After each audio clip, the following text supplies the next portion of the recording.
The difference between a 15 or 20% off could be tens of thousands of dollars in lost profit this season. So going from 20 to 25% might gain you nothing.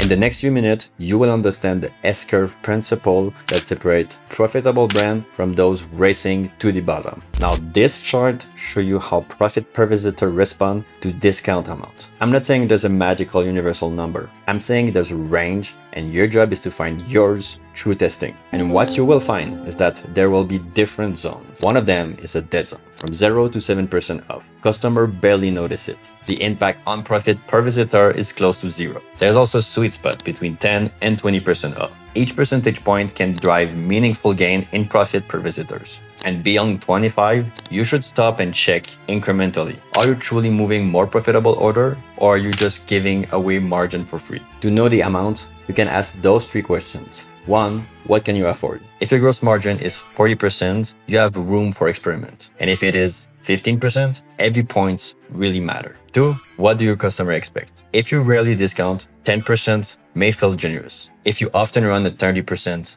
then 20% will feel cheaper. 3.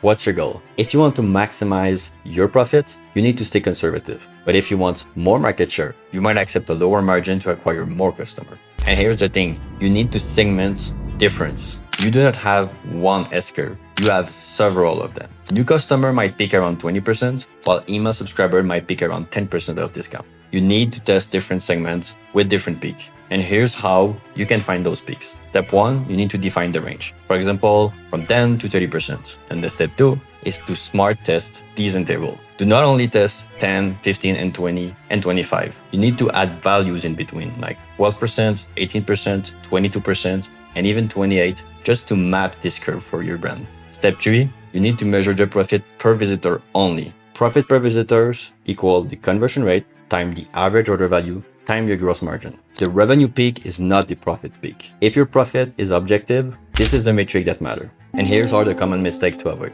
Your competitor will run 25% because they did it last year. That is not a strategy. You need to calculate your break-even discount now and set up your upper bound from an hypothesis from where your profit per visitor peak will be.